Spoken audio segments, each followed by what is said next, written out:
Hello guys, আশা করি আপনার সবাই আছেন বাল্লা, আমিও আছি বাল্লা। আর আমি এখন যে জায়গাটা আছি যে কইল সাজেক, তো বিশেষ করে আজকে আমি এসেছি সাজেক। আর আপনারা নিশ্চয় যতটুকু এই জায়গা দেখিছেই আপনারা চিনুন কি না, আমি কিন্তু মেইন জায়গা তুলিয়া ধরছি না, ওই জায়গাটা কি অপোজিট সাইড আমি তুলিয়া ধরছি।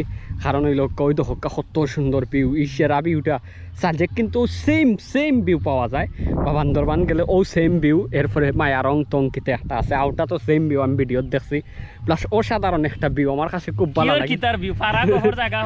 ভাই হাসাও দেখান ভিউ পাই সেরা ভিউ। যে যাও হোক জায়গা অস্থির গাইজ। বিশেষ করিয়া ওই দোকা আমার ভিডিওর মাঝে জানি না, রিয়েলি দেখতে গেলে অনেক অনেক বেশি সুন্দর। ওই দোকা অনেক বেশি সুন্দর, মানে এগুন গাছ ভালো লাগে লাগে। কিন্তু লাগে না পাহাড় অতটুকু উঁচা। হ্যাঁ, পাহাড় মানে ছোট অতটুকু। থাকতে যেন আমরা দেখতাম না অন্তনে দৌড়িয়া গেলে আসমান ছইলিম, লাগের হাসা ও খানের উপরে গেলে মনে আসমান পাইলিম। আর বিশেষ করে অনেক সুন্দর এই সাজেকটা, আসলে আমার কাছে খুব ভালো লাগে। কারণ আমিও অনেক সময় তাকে অবায়ু চাই, আর কারণ ওই জায়গাটারে আর একটা তো মেঘ আওয়ার সম্ভাবনা খুব বেশি, প্লাস আকাশ হয়েছে খালা, আরও বেশি সুন্দর লাগে। আর অতক্ষণ পর্যন্ত বালা থাকুক সুস্থ থাকুক, আমার ফেস না দেখাইলে ভিডিও বলে ভিউ হয় না, তো ফেস দেখাইলাম। আর বালা থাকুক সুস্থ থাকুক, নেক্সট ভিডিওতে আবার দেখাই, আল্লাহ হাফিজ।